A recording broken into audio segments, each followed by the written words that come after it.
This is ABC 7 News at 6. Good evening, everyone, and thank you for joining us. I'm Peter Dubois. We do have some breaking news to share with you to start our show tonight. The commission investigating the October 25th mass shooting in Lewiston has released its interim report. The 29-page report was released just around an hour ago, and we're still combing through it, but here's what we know so far. The commission issued the report for the sole purpose of addressing the actions of local law enforcement and the information provided by the Army Reserve prior to the shooting. The commission unanimously found that the Saginaw County Sheriff's Office did have sufficient probable cause to take Robert Card into protective custody under Maine's yellow flag law and to remove his firearms in September of 2023. One part of the report reads, quote, Robert Card Jr. is solely responsible for his own conduct, and he may have committed a mass shooting even if the guns he possessed in September of 2023 were removed from his house. Nevertheless, there were several opportunities that, if taken, may have changed the course of events, end quote. We will have a deeper look at the report coming up tonight at 10 o'clock on Fox 22 News. Meanwhile, a Bangor man faces a lengthy jail sentence as the result of a traffic stop. According to court records, Bangor police encountered 37-year-old Andrew Blaze during a traffic stop last October and discovered there was an active warrant for his arrest. Records indicate officers could see drug paraphernalia in open view inside the vehicle. They recovered bundles of cash and a loaded handgun on Blaze. A further search at the Penobscot County Jail uncovered 38 individual bags containing fentanyl under his clothing. Blaze was prohibited from possessing a gun or ammunition because of a previous felony drug conviction. He pleaded guilty in U.S. District Court in Bangor today and faces up to 20 years in prison and up to a $1 million fine. People who have certain misdemeanor marijuana convictions may soon be able to apply to get their criminal records sealed. A suite of legislation proposed by the Criminal Records Review Committee would seek to change the eligibility to have criminal records sealed or marked confidential. It would include Class D and E crimes for possession and cultivation of marijuana that occurred prior to January 30th of 2017, when Maine's first adult-use cannabis bill went into effect. Speaker of the House, Rachel Talbot Ross, who chaired the committee, says the legislation is the culmination of months-long deliberations. Now that cannabis is legal and profitable in this state, how do we reckon with the injustice perpetuated by its illegal activity? Dating back to the 1970s with the proliferation of the war on drugs policies in the United States, millions of Americans were subjected to overly harsh and extreme sentencing policies that caused an overwhelming increase in our prison population, criminalization, and lifelong criminal records, disrupting or altogether eliminating their access to adequate resources and supports to live healthy lives. Other members of the Criminal Records Review Committee that support the bill say it's a good first step, but more needs to be done, including expanding the eligibility to include offenses for harder drugs, including heroin. The former chair of the Maine GOP is challenging independent Senator Angus King for his seat in the Senate. Dr. Demi Kazunas filed her paperwork with over 2,000 signatures from registered voters to the Secretary of State's office on Friday afternoon prior to the filing deadline. Kazunas says if elected, she will focus on three main issues. Inflation and economics are a number one issue for me. I mean, obviously, Maine is struggling right now, and you know gas and grocery prices are high, right? I think that we need to relook at what's going on with the wind energy. Those things leak 80 gallons of oil each one every year in the ocean. Everybody that knows me really knows that I care about the environment, and I think this is not the right direction for basically energy in our state of Maine. So that's a huge issue. And veterans and mental health is number one issue for me. There's no Democratic candidate for the Senate race. The election is scheduled for Tuesday, November 5th. Topics like mental health and bullying can be difficult to talk about. However, one organization is looking to address these concerns by including high school students in the conversation. Matthew Jurancic has the story. High schoolers from the greater Bangor area participated in Northern Light Eastern Maine Medical Center's first ever Youth Mental Health Summit on Friday. We have a student volunteer program over the summer at Eastern Maine Medical Center, and they have expressed that mental health is a very big concern for them. And so we listened to their feedback and we brought it together with our amazing community partners. The summit focused on sensitive topics, including suicide prevention and mental health, with the goal of sparking a conversation around those difficult topics. A lot of people with mental health, they don't realize how prevalent that these illnesses are, and a lot of people just struggle in silence thinking that they're the only one. But once someone else shares their story that really aligns with what they're going through, inspire people to realize how they're not alone. We all have a struggle and we all have a story, and that story can be used to help other people and can be turned into action. The day featured students participating in workshops like animal-assisted therapy and creative therapy in an attempt to help develop strategies to manage issues in real-life situations as they arise. It also featured a speech from a member of the Yellow Tulip Project, a youth-driven movement that looks to reduce the stigma around mental illness. Hampton Academy junior Stella Fox grew up a dancer. However, she says staring at a mirror caused her to develop negative body images towards herself. Now, she's overcame this difficult time in her life and hopes people will be inspired by stories like hers. I know that I am loved no matter what I look like, and I feel like I'm proud of my body, and I think everyone should be proud of their body no matter how they look. In Orono, Matthew Jaroncic, ABC7 and Fox 22 News. 204 years ago today, Maine became the 23rd state in the nation. Our Augusta reporter Corey Bouchard stopped by the Maine State Archives to learn more about the history behind Maine's push for statehood and the early days of our state. March 15, 1820 is acknowledged as a day that the District of Maine separated from Massachusetts to become its own state. But why was independence so important to early Mainers?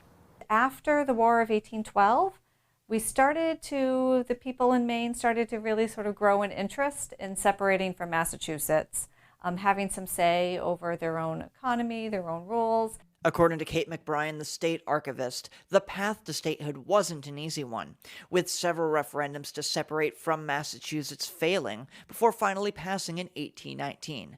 Then, the hard work began to draft Maine's Constitution. We know that they spent a lot of time talking about representation in the legislature and how would that be divided, how would that be fair amongst all the communities, whether they were large, almost cities at the time, or really, really small rural communities. The Maine State Archive has the first draft of the Maine Constitution. One interesting note in the draft is that Maine was almost named the Commonwealth of Maine, but later crossed out and replaced with the State of Maine. William King, who led the push for Maine independence and became our first governor, sent a draft of our Constitution to one of the nation's founding fathers.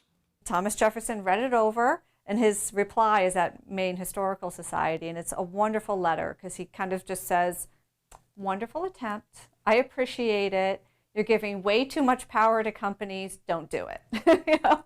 McBrien says despite the obvious technological advances with the passage of time, the people of Maine have remained largely the same from our early days. And this is what I love about archives, is you can go back and look at documents and really see what were people thinking at that time.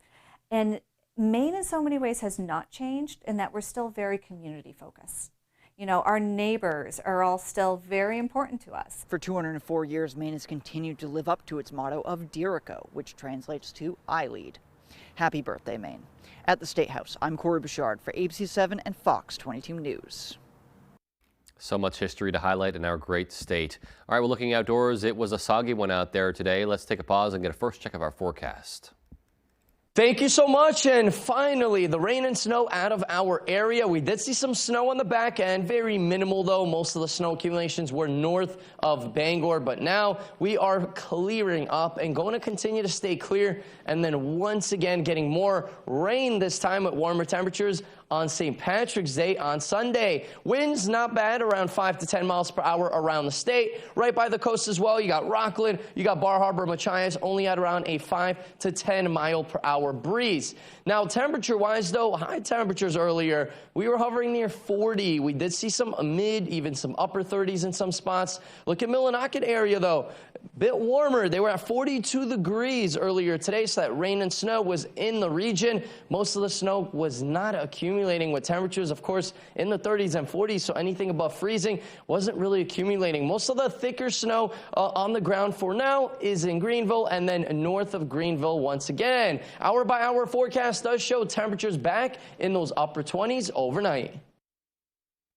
Alrighty, Conrad, thank you. And coming up on ABC 7 News at 6, local tradesmen and women put their skills to the test for a chance to gain national recognition. And we'll tell you how businesses are showing their appreciation for teachers in Ellsworth. Those stories and more as ABC 7 News at 6 comes right back. Do you have a wet basement, nasty crawl space, settling foundation, sinking concrete, or clogged gutters? I'm Tony Hafford with TC Hafford Basement Systems, all things basement-y. For over 30 years, thousands of homeowners throughout Maine and southeastern New Hampshire have trusted TC Hafford. Basement waterproofing, crawl space repair, stabilizing foundations, concrete leveling, and gutter installation. Call TC Hafford Basement Systems for all things basement-y. Transform your surroundings with Paramount Paving, located in Bangor. They are your paving and seal coating experts. Whether it's residential maintenance to full commercial projects, Paramount Paving delivers quality that lasts. Book before June 1st and enjoy a $250 Visa gift card upon completion of your next paving project. Call us today at 602-8931 or visit us at ParamountPavingLLC.com. Paramount Paving, setting the standard for excellence. When it comes to paving, we are Paramount. From a humble horse and buggy beginning over 100 years ago to a fleet of modern deluxe motor coaches today, Sear North Star Tours wants to take you places. In Maine, throughout the United States, and abroad, we offer tours and day trips to suit everyone's interests and passions. Cherry blossoms in the spring, Prince Edward Island in the summer, trips to the city, trips to the shore, culture, history, music, and more. Sear North Star Tours. Where can we take you? Your best days of the year start here at Kubota Orange Days. It's the year's biggest selection of Kubota tractors, zero-turn mowers, and utility vehicles, including the #1 selling compact tractor in the USA. Plus the year's best deals, like 0% APR for 84 months or up to $3,300 off select compact tractors. Orange goes all day. Sales ending soon. Visit your local dealer today.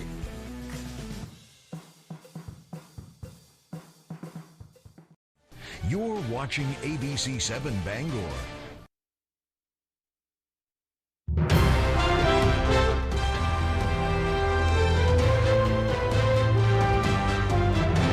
Welcome back. Vocational students from around the state put their skills to the test during the annual Skills USA competition Friday in Bangor.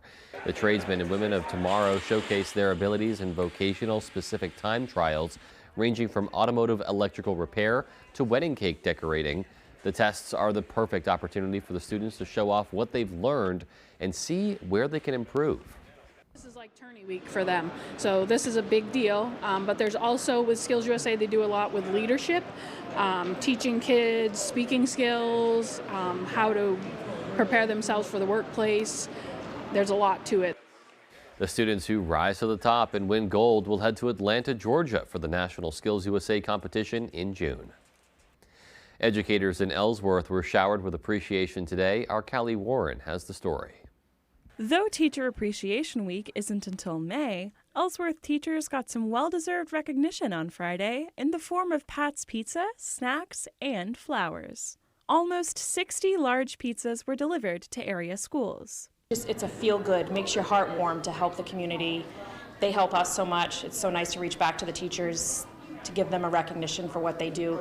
The Appreciation Luncheon is a tradition sponsored by several area businesses. Teachers in schools across the district were treated to free lunch on a professional development day. Ellsworth elementary and middle school staff say the recognition was valuable.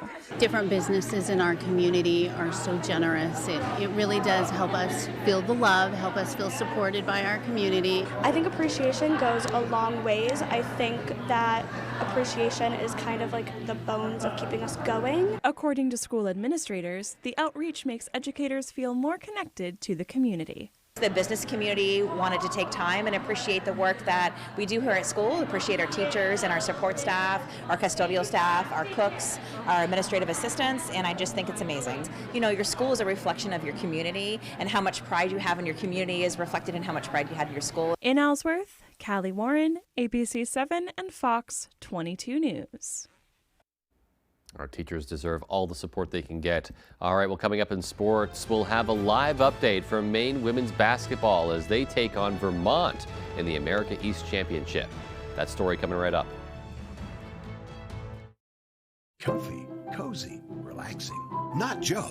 Joe's Furniture. Joe's Furniture Warehouse in Newport is the place to find rockers, recliners, sofas, and easy chairs. Quality furniture, affordable prices. Not your average Joe. Joe's Furniture Warehouse, Grogan Avenue in Newport. My father worked at the mill for over 30 years. He was exposed to a great community and excelled at his job, but he was also exposed to asbestos. The air quality inside the mill was always his biggest complaint. He had no idea how deadly some of the products and materials were. When he was diagnosed with mesothelioma, we knew to call Joe Bornstein's office to get my dad the help he needs and the justice he deserves. Call Joe today for a free case evaluation. There's never a fee unless you win. Spring is the season of rejuvenation and the perfect time to revitalize your home with Renewal by Andersen. Our spring savings event is only once a year. Call Renewal by Andersen to schedule your free window diagnosis and take advantage of this incredible limited time offer. We've installed over 4 million windows, earning us 4.7 stars in customer satisfaction. Call the number below or visit us online today. And remember, call now because these great savings end soon. The better way to a better window. Renewal by Andersen. Your favorite restaurants for half off. It's half off dining from Fox 22 and ABC 7. Here's this week's featured deal. The Farmer's Table in Corinna brings you outstanding breakfasts, lunches, and dinners made from farm-grown fresh ingredients. Dinner specials are available every day. Enjoy our homemade desserts, and above all, bring your appetite to the Farmer's Table in Corinna. On sale Thursday at 9 a.m. A limited supply available half off dining from Fox 22 and ABC 7. Durable, sturdy, stylish. Not Joe. Joe's Furniture. Joe's Furniture Warehouse in Newport is the place to find solid wood, built to last, made in Maine dressers, bureaus, and nightstands. Not your average Joe. Joe's Furniture Warehouse, Grogan Avenue in Newport. Sign up for You Pick 'em Red Sox at foxbangor.com. Pick who you think is going to win and compete against other fans for prizes.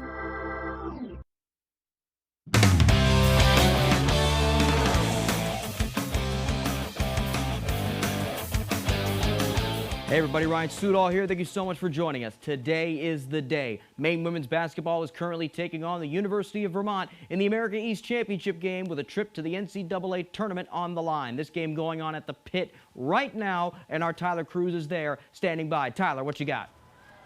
Hey, thanks for that, Ryan. We are about 11 minutes away till an America East champion will be crowned and an NCAA tournament berth and ticket will be punched. Maine leads 47-33 over Vermont. It was a big first half for the Black Bears. They took about a 7-point lead into the break. 10 points from Adriana Smith early on. 2 threes from Olivia Rockwood in that first quarter were huge. And Ann Simon, the Defensive Player of the Year and Player of the Year for America East, doing a great job on defense against Vermont's first-team all-conference player, Emma Utterback. It is right now the crowd just erupted. 17-point lead for Maine, final minute of the third quarter. So if all goes according to plan, they are about 10 minutes away from cutting down these nets here at the Pit and punching their first ticket to the big dance since 2019. We'll have all the highlights, sound, and more for you later tonight at 10 and 11. But for now, I'm going to get back to the game. That's all for me from the Pit. I'm Tyler Cruz. Ryan, back to you. Thank you very much, Tyler. Also, Sarah Talon having a great game as well. Like he said, we'll have all the highlights later on. Okay, now let's stay in Orono and move over to the Alfond Arena ahead of Maine men's hockey's Hockey East quarterfinal game against UNH tomorrow night. Hockey East announcing their all-star teams, and it's a family affair for the Black Bears. Brothers Bradley and Josh Nadeau are Hockey East All-Stars, the first Maine freshman to be named All-Star since 1995. Bradley named second team All-Hockey East, the first-round draft pick finishing with 31 points and 12 goals in conference play. Josh named third team All-Hockey East with 30 points and 11 goals in conference play. The brothers have assisted each other on 21 goals this year and are the first pair of Black Bears to have 40-point seasons since 2011-2012. well. Big congrats to them. And speaking of awards, a big award winner in high school hoops announced Thursday. These things just keep piling in for Cheverus's Maddie Fitzpatrick. Fitzpatrick named the Gatorade Player of the Year for Maine girls basketball for the second straight year. The Stags senior averaging over 23 points and 11 rebounds this past season, leading the Stags to a perfect record and a AA state championship. Just last week, Fitzpatrick was also named Miss Maine basketball, and she'll be heading to Orono this fall to play for the Black Bears. Reflecting on this past year, she says it's been nothing short of a dream.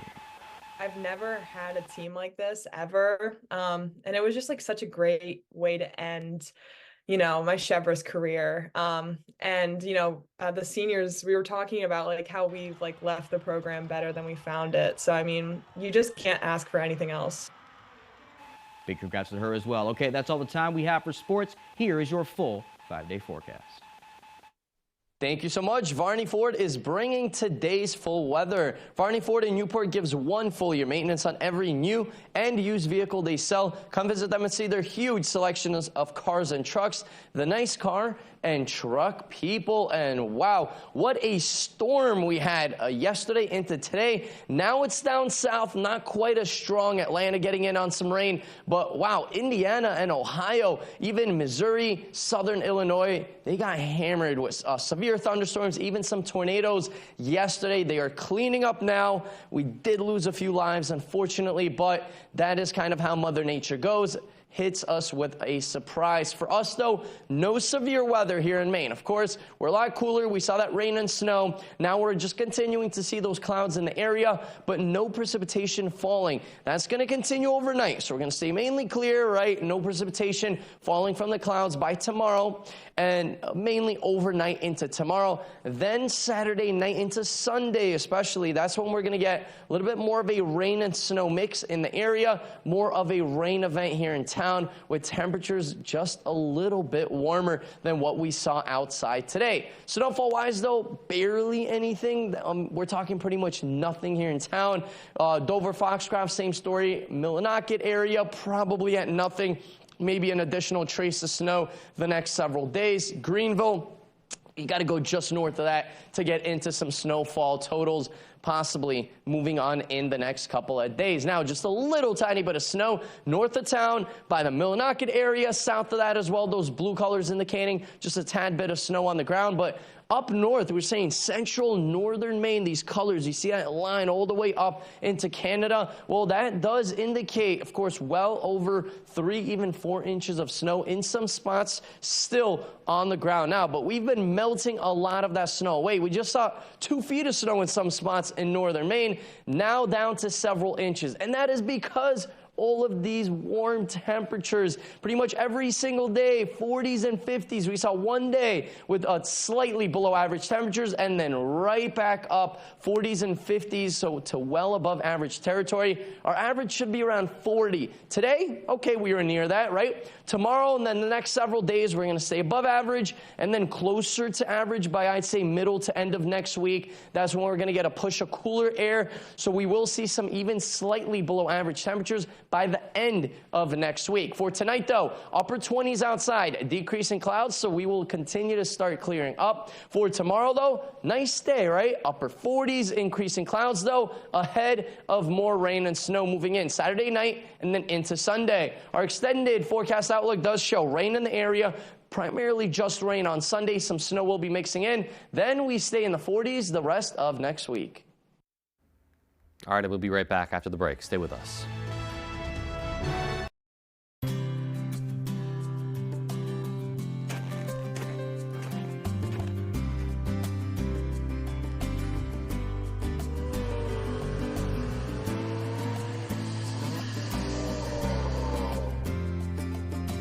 With remote access from Katahdin Federal Credit Union, you can manage your money from anywhere. Don't let banking get in the way of living. Remote access from Katahdin Federal Credit Union. Hello, this is George Whelan with Down East Direct Cremation. Now, anytime, 24 hours a day, 7 days a week, 52 weeks a year, from the comfort of your desktop or the convenience of your mobile device, you can summon transport and arrange a simple, affordable, respectful, Down East Direct Cremation for your deceased loved one. just by using the button exclusively at downeastdirectcremation.com. All you need is the location address of the person who has died, their vital statistics information, a valid credit card for payment, and that's it. No need to pick up the telephone, no need to answer a bunch of questions, no need to come into the store, and it's still just $9.75 complete. It's so easy, even I can do it. For more information, visit us at downeastdirectcremation.com or call us at 207-225-5332. Simple, affordable, respectful. The button, only at downeastdirectcremation.com.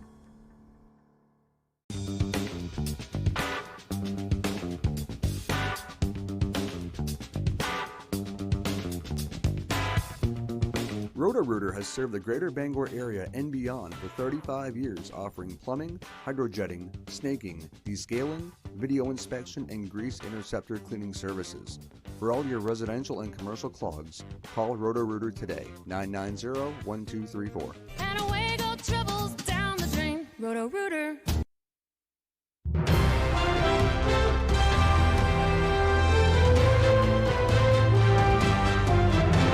Welcome back. After more than 60 years of live performance, one Maine country band is retiring from the limelight.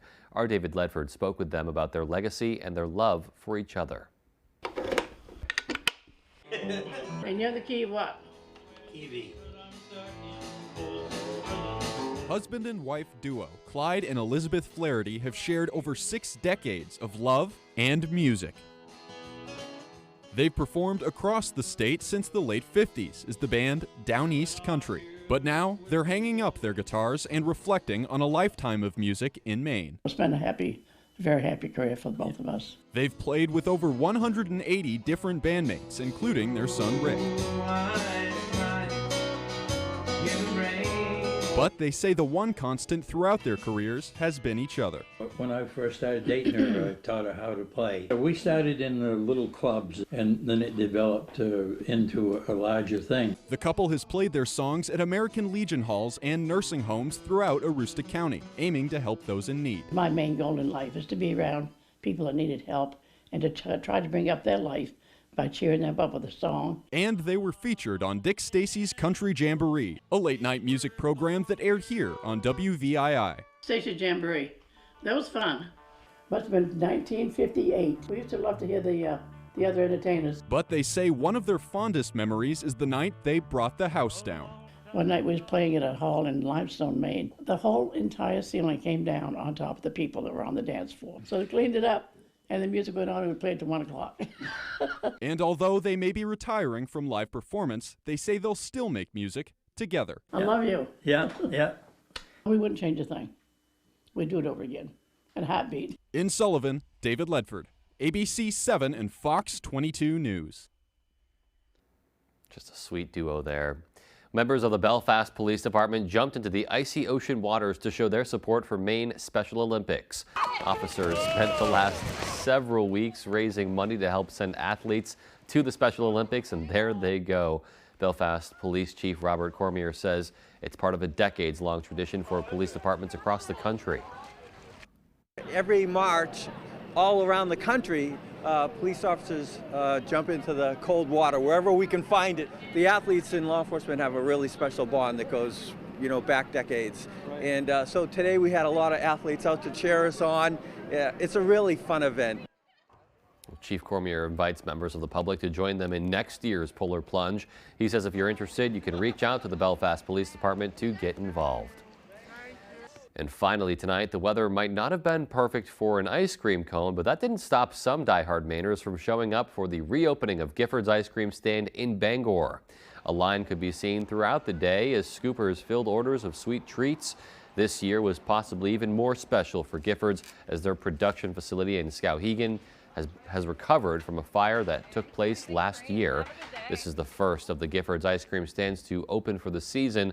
The Waterville location will open next Friday with new flavors on the menu and a sampler also available. Might just be time to go get some ice cream. Well, don't mind if I do. And that does it for us tonight, everyone. Hope you take care and have a great weekend. Enjoy.